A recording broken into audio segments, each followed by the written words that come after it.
Hello, everybody. So I welcome to the CMR Journal Club today. I welcome you from Montreal, and we still have a minute or two to go. But I already see the Rohan that you're on. Welcome. Thank you very much for basically premiering on presenting two papers by the same group. That hasn't happened before. So, and I'm very happy that you are able to show some of your exciting work. How are things going on the West Coast? I had a tiny issue here with the audio and the video, but okay, but it seems to work now. So, who's going to present papers? Will you do that? Yeah, I figured I'd do both of them. Bit of an undertaking, but there's a lot of tech, a lot of data. But yeah. No, I'm happy. I just was on the phone this morning with a researcher from the Netherlands, and I told her that to me, the currently three hottest topics where I would want to participate or contribute are oxygenation sensitive MR and vascular function, hemorrhage and edema. And hemorrhage and edema both underappreciated by many cardiologists and both extremely important, I think, for understanding physiology and also for informing therapeutic decisions. So people are chiming in. We give them another minute or so for those who have difficulties to connect, but we'll start very soon. While we're waiting, so the format is as usual. So we just give 10-15 minutes of a quick presentation just by running through the PDF. And then allowing for some discussion on the papers.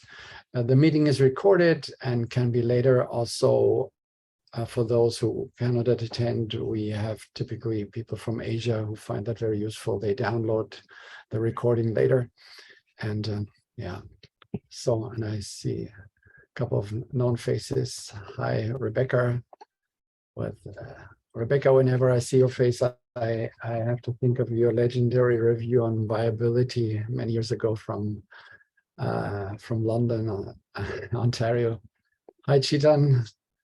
Thanks for agreeing to entertain us next year in our first 2023 CMR Journal Club. And I'll announce that at the end. Hi, David. Very good seeing you.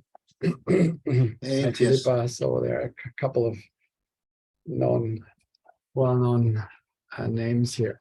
Okay, I think it's time to get started. So it's a pleasure to welcome you all to today's CMR Journal Club. Today we have two very interesting papers, and not only interesting, but also from my point of view, very important. And both are on myocardial hemorrhage. Myocardial hemorrhage, for those of you who have not thought about that often, is not infrequent. In fact, we had a study that we never published from Berlin that about 50% of patients with reperfused MI have some form of hemorrhage. It depends on when you reperfuse. And hemorrhage alone, as a lot of work, especially by Rohan Dharmakumar's group, has shown, has significant implications on the tissue and also thereby on the prognosis. But I don't want to keep talking for very much longer, but would hand over to Rohan, who is the mind behind this work, and want to thank you very much for joining. And would then ask you to share your screen and then walk us through the two papers. One is called Quantification of Myocardial Hemorrhage using T2 star CMR at 1.5 Tesla with ex vivo validation. And another one just recently published, Intramyocardial Hemorrhage and the Wavefront of Reperfusion Injury, Compromising Myocardial Salvage. So, Rohan, take it from here. Okay, thank you, Matthias. It's always a pleasure to be here at this forum to talk about some of the work that we do. So thank you all for joining. So Matthias, there's a slight alteration in plan in terms of the papers. There's two papers. Okay. We kind of talk back and forth on this. So the two papers. Oh, yeah, right. Yeah. I remember Nature Communications, right? Right. Very good. Yeah. So they have, it's the same topic. Actually were able to publish two papers this year in relatively high impact journals. One came out in January of 2022, and then the other one just a few weeks ago in Nature Communications. Like Matthias said, both of these papers are on intramyocardial hemorrhage. And really, I think that, the notion that hemorrhage happens, goes back well before CMR times into the 1970s. And then, with the evolution in technology, we're able to utilize T2 star imaging. A lot of the work that both Andreas and Matthias did when in Calgary, they were able to demonstrate the visualization of hemorrhage with T2 star CMR.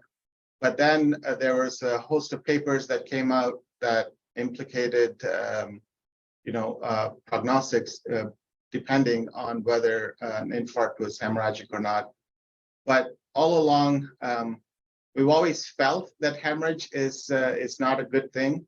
But the field had essentially been looking for, our imaging field, but also outside of imaging, generally in cardiology, been looking for data supporting mechanistic evidence that hemorrhage is indeed not a bystander, but actually involved in really bad things. So these two papers are really kind of hitting at that, essentially trying to explore phenomena that hemorrhage is actually driving. And our group has published a number of papers in this area, but these two papers really are very important for current work that we're doing, but also to explain some of the things that have been reported in the past. So I'll start with the Jack paper, which was published in early this year. So I will share my screen.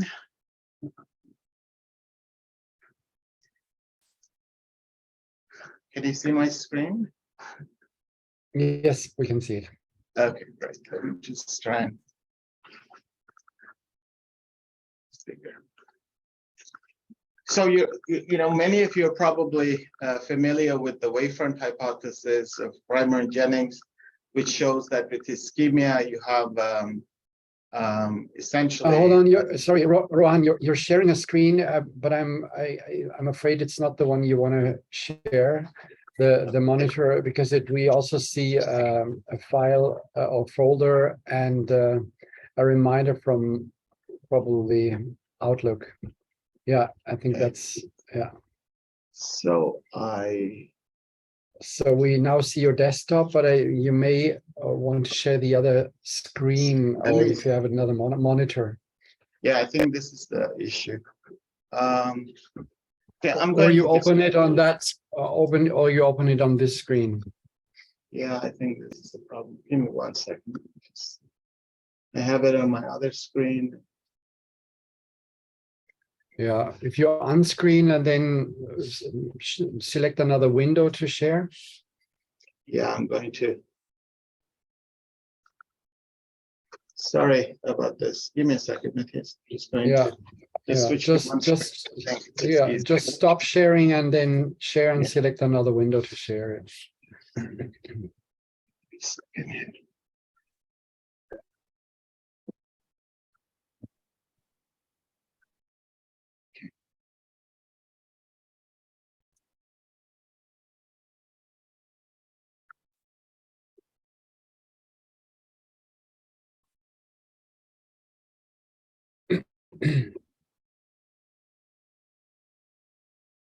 And while we are waiting, and so okay, now you're coming back apparently. Yes. At least it said Okay. that you. Oh, I think it says, yeah, okay. It's the same screen, but now you have your file, I think, that you want to show. Great. Okay. Okay. Okay, so good. Let's see. Okay, so this is the first of the two papers. It is really a production that happened across institutions. We started the work and we had a lot of very good collaborators, and studies were run in a number of different places, and then we assembled this paper together here. So this is, this paper is really looking at the damage, the initial damage caused by hemorrhage, and whether that actually happens or not was not really evident in the field. But what we did know was that hemorrhagic infarcts were often large. But the question we asked was whether they're large because they were hemorrhagic. And that's, it sounds like an easy question, but it's a really difficult one to show. So this took us a number of years to get there. And the story, there's multiple parts of the story. So the first thing we said is, okay, if you're having sort of additional necrosis of the myocardium after revascularization, then you would expect to see a differential troponin kinetics. At least that's what we could do in patients, right? Because we can't really image patients repeatedly every hour or 2 hours or 6 hours. So the first was really looking at troponin kinetics in hemorrhagic patients. So we recruited 70 patients. Eventually, I think we studied about 60, data that we present is on 64 patients. And as Matthias said, in Berlin, they saw about 50% of STEMIs were hemorrhagic. And by the way, there's another paper that has come out as a meta-analysis paper from Dr. Gupta's group in Toledo, which really looks at, 2,800 patients or so, I think, and they report about 40% of the infarcts are hemorrhagic. What we know is that the prevalence of hemorrhage is different in different parts of the world, it can really range from anywhere between 30 to 80%. Particularly in China and India, these numbers are much higher. There's probably some reasoning behind that, rationale behind that, but that's we're not going to talk about that today. But really, here we are looking at 70 patients, and the incidence of hemorrhage is very high in this population. It's about 70% of the patients. And so in these patients, what we did is we looked at the troponin kinetics every so often over a 72-hour period, really to see in patients who had hemorrhage versus those didn't have hemorrhage. And we did that with MRI that's performed, I think we performed MRI at 72 hours or so, 3 days after PCI in these patients. And that's how we confirmed whether they were hemorrhagic. But now looking at, we were collecting blood the whole time, and then we looked at the troponin kinetics. So that's the first figure of the paper. So I'm going to, actually, no, that's not the first figure. This is just sort of an illustrative figure demonstrating hemorrhagic versus non-hemorrhagic cases. Many of you are familiar.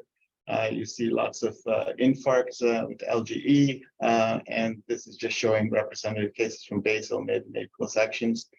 And that's LGE. And then if you look closely at T2 star that's performed before LGE, then you're seeing a lot of the hemorrhage identifiable as this sort of signal losses in the T2 star. And the absence of hemorrhage essentially is captured in cases where there are no hypointense regions on the T2 star maps. So these are just data showing pre and post PCI in a representative patient population. There's 2 patients here with hemorrhage and non-hemorrhage. So when we start to look at the troponin kinetics, very interesting data comes out here. It shows essentially that the troponins, excuse me, have the kinetics is quite different in cases where there is hemorrhage and where there is no hemorrhage.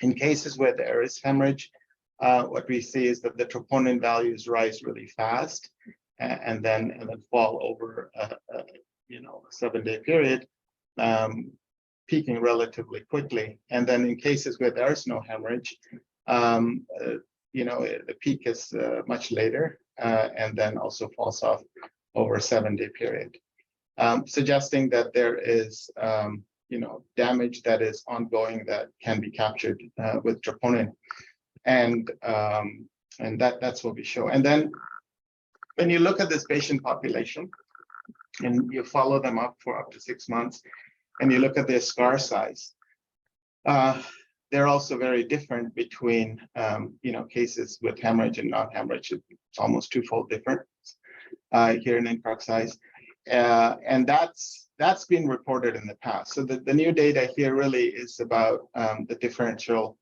behavior of troponin concentration in blood in these hemorrhagic and non-hemorrhagic patients, rising fast and peaking fast compared to in hemorrhagic case versus non-hemorrhagic case.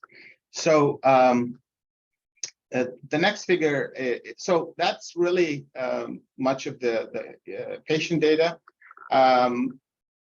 Trying to follow patients, acutely with repeated imaging is not really feasible, although some of the groups have done it, like the Oksami study and a few other groups. But really, I think, we are trying to capture volumetric information, and it's really, really tough to do very acute scans. So we did not go down that way, but what we did is we wanted to demonstrate and validate that this is indeed something that is taking place in the heart, and the only way we could really do that is to look at this in animals. So we started to do a number of large animal studies, in this case dogs, and what we did is we performed studies in a PET MR system. We used the PET to identify the area at risk, which is using a N13 ammonia PET, and that gave us the area at risk. This is all happening at the same time. So this is actually, infarcts are taking place inside the magnet, and we tie the coronaries, in this case the LAD, below the first diagonal, but we're tied. And that's when we actually capture this ammonia PET figures that you're seeing. These are just showing sort of representative cases on the basal, mid, and apical sections in PET, and the polar plot shown on the right side. And then we would reperfuse the animal, and then we would image them repeatedly over immediately right after reperfusion, and then at 24 hours, 72 hours, 5 days, 7 days, and 8 days, week 8. And what you're seeing here are LGE images in panel B, and they were quantified both for infarct size and also transmurality. And what you see essentially, just even from this, looking at the figures, that the infarct size actually starts to rise after 1 hour, very fast, and almost becomes transmural. And then this is essentially the CMR data on the animals on day 3 that we're showing here, and showing the raw data and processed images for T2 star, and you can see the evidence of hemorrhage is very clearly depicted on these T2 star weighted images. So that is a case, representative case with intramyocardial hemorrhage, as studied with cardiac MRI. And then the other representative case is the counterpart, which is the non-hemorrhagic case, again, showing the area at risk. By the way, the risk region for those who are totally unfamiliar with PET is these green regions are the ones that are flow deficit regions. And here we have, substantial area at risk. And then same story, this is all happening in the magnet. We revascularize and then image at 1 hour, and then at different time points up to week 8. And here, if you recall those images that I showed you earlier, then you'll see that the infarct size doesn't rise as fast, right?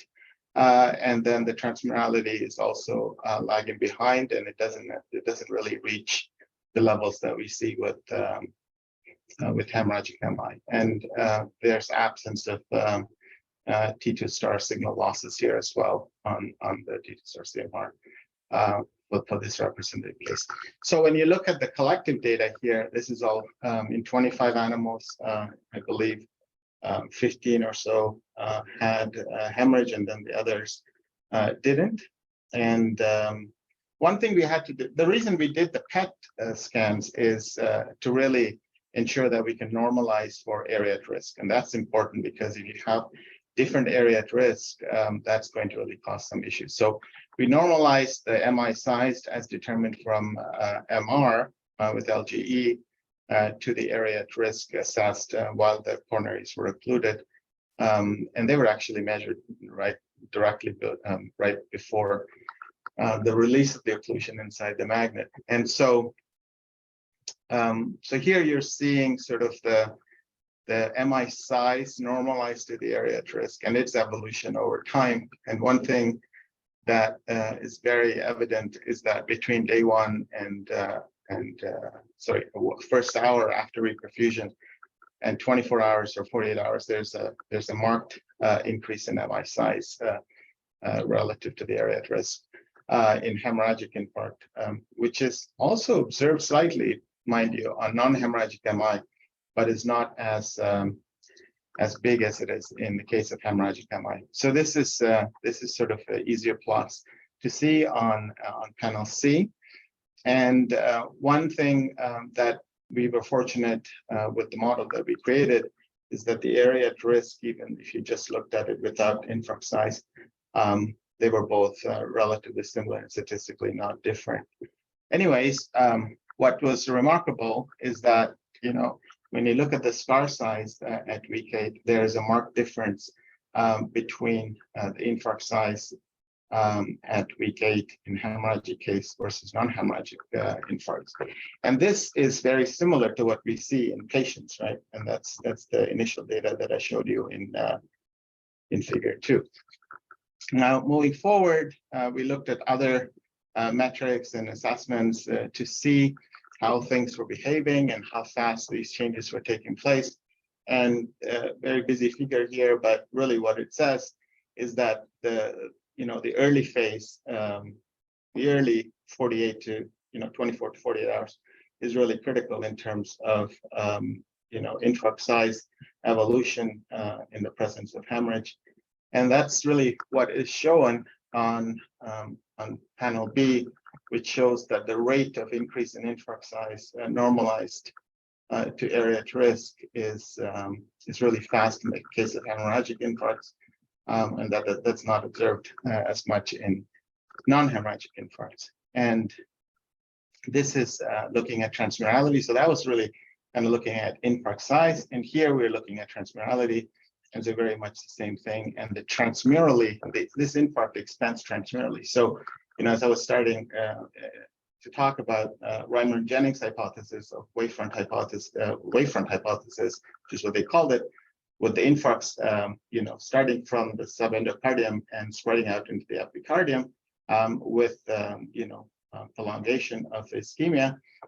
We're seeing something very similar. It is a wavefront, but this wavefront is right after reperfusion, and it really rapidly expands and causes myocyte necrosis across the transmural in the transmural direction, with infarcts doubling after reperfusion. So that's really what is captured in the central illustration of some of the key things. Cardiac troponin peak is earlier and higher in hemorrhagic MIs versus non-hemorrhagic MIs. Hemorrhagic MIs expand sort of in the wavefront fashion, and then more in the transmittal direction. And they're twofold larger than non-hemorrhagic infarcts after normalizing for the air interest. And this obviously eats into the salvageable myocardium. So there's a significant loss in the salvageable myocardium in hemorrhagic infarcts after revascularization, which obviously means that, you know, there's lots of opportunities here to reduce the infarct size after revascularization, because you can't really do a whole lot with ischemia, because patients come into the hospital whenever they come in. But there may be an opportunity here to really reduce infarct size after revascularization, and we may not even have been really paying attention to what is going on after revascularization. I mean, a lot of ideas around reperfusion injury exists, but this paper implicates hemorrhage as one of the key factors driving reperfusion injury, and essentially says that the final infarct size is determined both by ischemia time and also whether hemorrhage, whether the infarct actually is transformed into a hemorrhagic MI post-revascularization. So that's essentially the key point. Yeah. So Rohan, because we have only 5 minutes left, so before you hopefully can comment on the other paper, the quick question I have is, because we know that late reperfusion is probably the key factor for hemorrhagic infarcts, because if you reperfuse late, the endothelial layer is also damaged as opposed to early reperfusion, and then you have extravasation of hemoglobin, which is also another term for hemoglobin, for hemorrhage, and then causes inflammation, which then, but in this, what you observed here, doesn't it simply mean that what we're seeing here is not necessarily a transmural infarct, but could it be that it is just the hemorrhage, just the blood in there? Just asking, let's say, a controversial question here. So could it be that what we are seeing as quote unquote transmural infarct is just the inflated myocardium, where all the blood is now in the interstitial space? That's a very good question, Matthias. We anticipated these questions would come up, and so we thought quite a bit about this. So I agree with you. I think that that is a potential,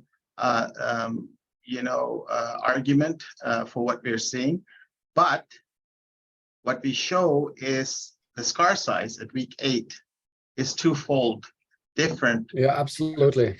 Yeah, that is the key, because I think acute is very difficult. As you know, there's a lot of confounding factors and things like that. So we really wanted, that's why we really went out to 8 weeks to prove this, that this is not just an acute phenomenon that just. And I think that's a very important point, that maybe the hemorrhage, with all the pressure that is caused by not only the direct blood pressure by the leaking blood, but also by the inflammation that is caused by this hemorrhage, that pressure on the tissue, on the surrounding tissue, leads to infarct expansion, as you nicely have shown. And this is why late reperfusion may be more detrimental than not reperfusing at all, and if it's too late. Okay, so let's maybe quickly jump to the second paper, and maybe focus on the key message, because it builds nicely on this one. Yeah, so that took a while. So this is something else. So I don't know how much justice I can do to this paper. This took us about 8 years to put together and cost millions of dollars. It is really a paper. I'm going to just try and summarize key things, because there's just so much content here. So the idea here is that, you know, as a field, we've been looking at replacement fibrosis as sort of the last frontier, essentially, in terms of how the hearts remodel. But this goes one step further. And it says that in some cases, when you have, not in some cases, those cases being hemorrhagic cases, the remodeling that happens in the infarcted myocardium is profoundly different than just the replacement of fibrosis. And in fact, it goes on to say that this area of replacement fibrosis is essentially replaced by fatty tissue. And so this paper essentially goes into a number of different things, but first is that it demonstrates that when you have hemorrhage and you follow these, this is entirely a large animal study, and we studied lots and lots of animals here, and the animals were followed up to 6 months. In fact, we followed these animals to 1.5 years, some of them. But the story is very interesting. You have an infarct, hemorrhage happens in some cases, and then there is a continuous evolution within inside the infarct tissue of fatty tissue. But it is a story that is carved by, this phenomena is really carved by the continuous infiltration of macrophages that are continuously transformed into foam cells, and they go through a cell death pathway and a apoptotic pathway, and really building a fat depot in the heart. And so we go through a demonstration of this just through histological evidence, and then we couple this with MRI and follow them over a period of time. And we investigate the mechanistic pathways that are involved in how hemorrhage drives the infarcted myocardium to become fatty. And then we actually show a therapeutic benefit of removing the remnants of hemorrhage, which are really iron particles. And we do that with an intracellular small molecule iron chelator, removing the iron and showing that we can actually get to a favorable remodeling that mimics non-hemorrhagic infarcts and improved functional recovery in the hearts. So again, lots of data. I'm just going to quickly walk through this. This really kind of, this figure here, figure 1, essentially goes through, a gross description of acute, subacute, and chronic phases of hemorrhagic and non-hemorrhagic infarct. This is sort of a schematic that you can use to follow what is going on. Part B is really kind of the mechanistic details, not all of it, but the big parts of the mechanistic details as to how hemorrhage and associated iron cause the inflammatory cells to turn into foam cells and really cause this growing fat depot inside the infarct zone. So the first layer of data is MRI data. We are following animals here, day 3, week 8, month 6. And performing MRI. This is all MRI, so we're really performing multigradient echo imaging here, and they're basically. So when you're looking at multigradient echo, you have phase evolution that is happening of the spins that are related to the presence of iron, but in the presence of fat, they will also have a very structured evolution in the phase of the magnetization, and so we had to actually separate them. So we had to perform iron-fat separation from the multigradient echo, and then we would reconstruct the T2 star maps just directly from those discounted data that doesn't involve the fat component. And here we're showing that the fat evolves over a period of time, but the iron content remains the same, and that's what we're showing here. And if you look at this on panel C, this is an interesting figure, an important figure as well, where we're showing that in day 3, so you have hemorrhage, right? So you have an elevated T2 star, and R2 star is just 1 over T2 star, and then you're looking at the PDFF is the proton density fat fraction here. And what you're seeing is that on day 3, there is no relationship between R2 star, which is the concentration of iron or related to the concentration of iron, and the fat fraction. But as time moves on in these same animals, what happens is that green curve starts to tilt to the left and starts to become have slopes, and you can see the slope increases that are taking place. And then when you look at it at month 6, you definitely see a relationship between R2 and fat fraction, which is not observed in the case of hemorrhagic and non-hemorrhagic infarct on the right side. So that's sort of the MR evidence, if you will, of sort of following these animals in a serial fashion to show the relationship between iron and fat. That is associative, right? That doesn't really say one is really driving the other. It's not a causality data, it's an associative data. So we have to go further, and this is really histological data now showing the relation. So this is a 8-week-old infarct, I think. Yes, this, and we're really looking at elastin-Mason trichrome, which is looking at fibrotic tissue, elastin and collagen there, and then H&E looking at general damage in the muscle, and also Prussian blue, which is demonstrating the presence of iron in these blue dots. And so this is just sort of an illustration of the presence of iron and fat, and you can start to even see the fat globules evident there. It's there and it's connected. You can see if you look at it topographically, it's connected to regions that have iron there. And so that's at 8 weeks. Now, if you look at and then this figure here is really talking about the evolution of seroids in the tissue. Seroid is a wax-like substance that's really formed. It's a lipofusion, so it's mixed in with iron and fat, and this is very toxic to the cell. And this is what drives the death pathway of these macrophages that are polarized into sort of the M1 phenotype, which are really the pro-inflammatory macrophages, and that are transformed into foam cells. So moving through this relatively quickly here, this is just, again, going through much of the inflammatory markers and cell death pathways and identification and validation of formation of foam cells that are inside the infarct zone, and also showing GLUT1 here as altered metabolic evidence that is taking place in the presence of all these activities, all these inflammatory activities that are taking place in the heart.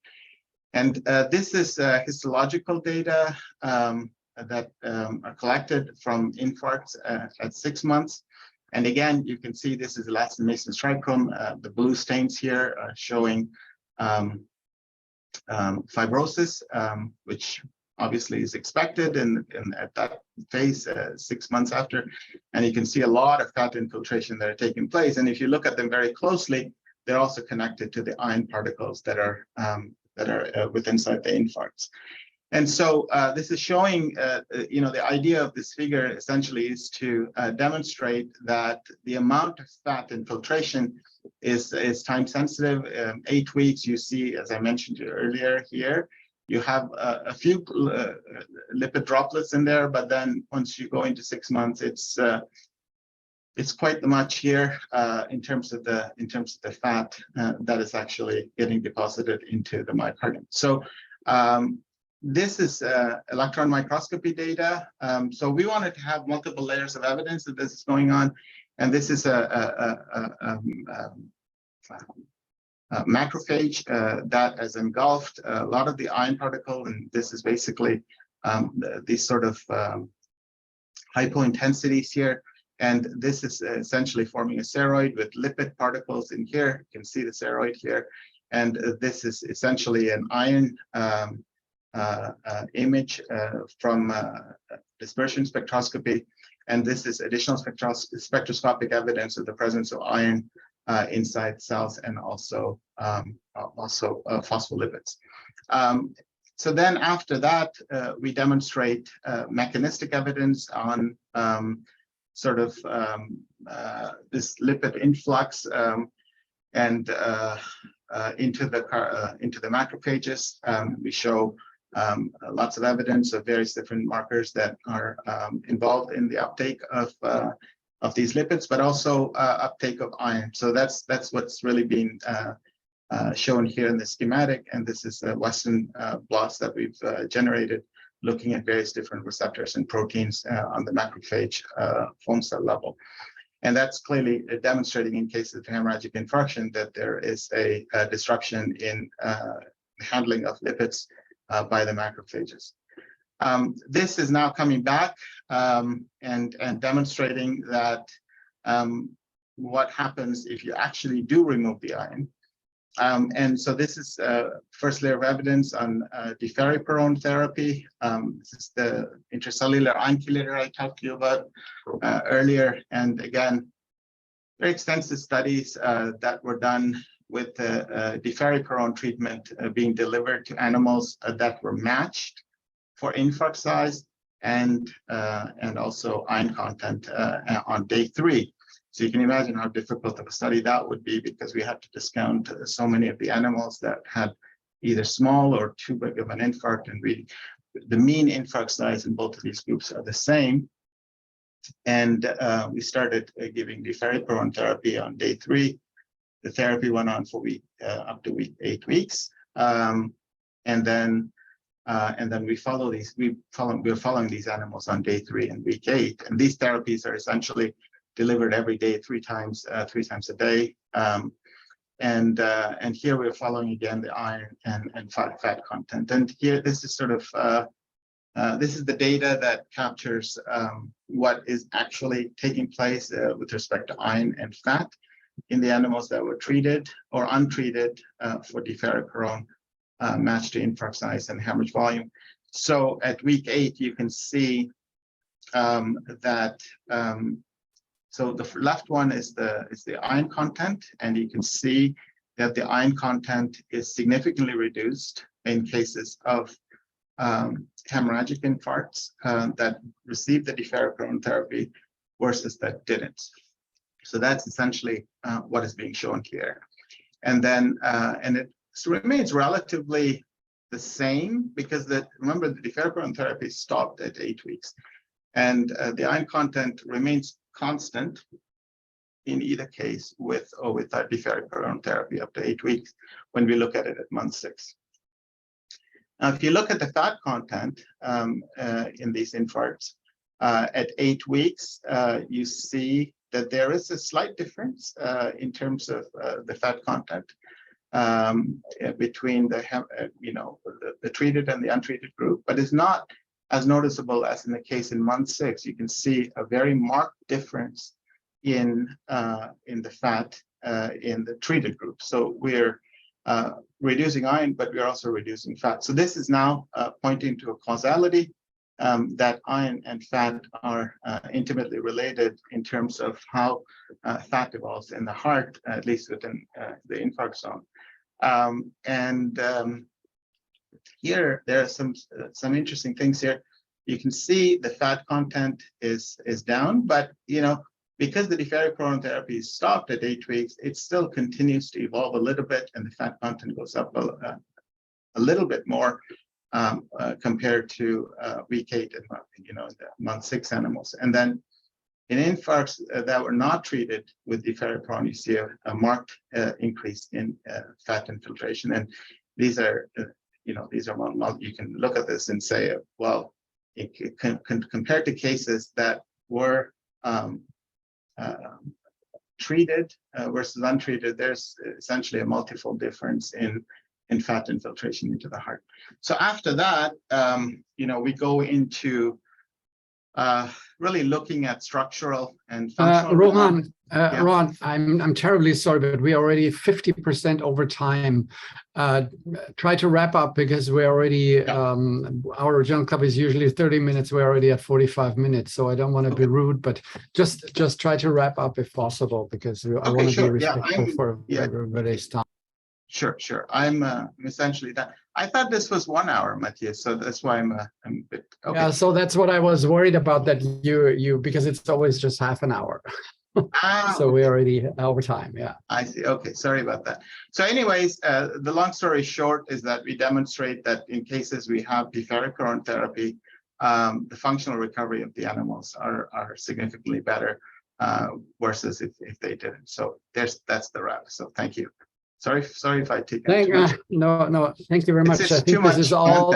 Yeah. I know, but the journal club is really more, and I think you did a very good job. It's more about pointing out what are the salient points, what are the key facts that one has to understand about this paper. And those who are interested in the details, they can download the paper then from our website and then have a more closer look. So I think what the takeaways for me are, first of all, confirming how important it is whether infarcts are hemorrhagic or non-hemorrhagic. And this was only briefly mentioned today. The iron deposition also has an impact, as you also have shown in an animal study, that it creates a kind of an electrical instability, which then could easily be the cause of a complex arrhythmia and maybe even sudden death. So hemorrhage is not only bad for initial infarct size, but also for iron deposition and then later on fat deposition. And it's really very interesting that a systemic therapy could maybe have a positive impact of that. And my only question I have is, can you speculate what the impact of the fatty deposition downstream would be? Is there a similar impact on prognostic factors, such as with the iron, which could cause arrhythmia and maybe would be a culprit for late sudden deaths in these patients with hemorrhagic infarcts? Yes, absolutely. And so this is something that we have done in the past, and we put those papers out in 2014 and 2015, looking at patients who were hemorrhagic and then having fitted them with ICDs and looking at outcomes, right? So that was in 2015 we demonstrated, but the Nazarian's group at Hopkins just a couple of weeks ago, before this paper came out, demonstrated that infarcts that become fatty are also at very high risk of arrhythmia. So it's all related, as you're saying, Matthias, and I think there's a lot more interesting things that are to come. Yeah. So there are several congratulations comments, and there's one from David Blumke I wanted to just highlight. So MO, so microvascular obstruction, to me, that is always, I always use them almost synonymously, because any hemorrhage will lead to microvascular obstruction, which is more a descriptive term of a lack of inflow. And as we have seen in our data, is that once hemorrhage is visually detectable, you have always around it an even larger area of MO. And I always considered this would be the compression of the capillaries, but would be interested in your take on that, Rohan, and then we'll probably have to wrap up. Yes, sure. So that is another very interesting point. Didn't have a chance to talk about this in much, but so we showed cases where there's microvascular obstruction, and then when you have hemorrhage, the microvascular obstruction just becomes a whole lot worse. So, so they're interrelated. There are cases with microvascular obstruction but no hemorrhage. But when you have hemorrhage, you always have microvascular obstruction, and it's much worse. So, so definitely they're related and very important, both of these. Yeah. But so it seems like hemorrhage is driving it. Yeah. So, but are you sure that that in cases where you see some microvascular obstruction but no hemorrhage, that did you also confirm this on a histological level? Because my concern was always that our spatial resolution is not good enough to verify very small hemorrhage that could then still cause microvascular obstruction. Yeah, I still think it's a volume effect, right? So I think if you have a couple of red blood cells that leak out, that's not the same thing as, a mass amount of leakage. So I think we're talking about, I think the level that we're seeing in MRI is probably, clinically relevant levels, because I think the lower levels may cause some damage, but they're not going to be at the end really that important in terms of outcomes. That's my feeling. But But there are small leakage that happens, but that's not significant. Yeah, but we know, and maybe you could unshare your screen so that I can then actually.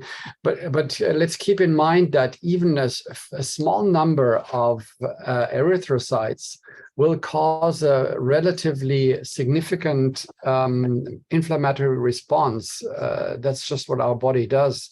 If it notices blood where it doesn't belong to, it responds with inflammation. So I could imagine that even small amounts of hemorrhage then by the inflammation has then implications. And I'm sometimes in discussion with intervention cardiologists here about whether I do not send, because I did not send some of the patients for late reperfusion, and I try to explain to them, hey, because I think that you cause more damage by opening that up.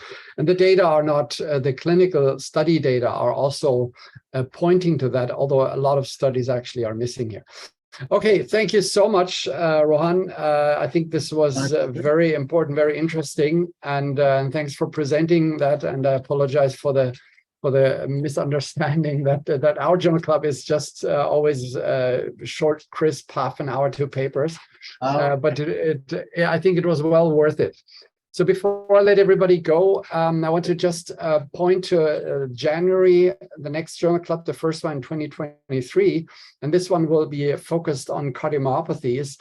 And this time the spotlight is on Fabry's and sarcoid disease. Both papers refer to the prognostic value of CMR, and are very interesting because they do not only look at specific markers, but also at a combination and using basically tools that incorporate clinical and contextual data, and using a risk calculator in the paper from Chris Miller's team, Christopher Osborne.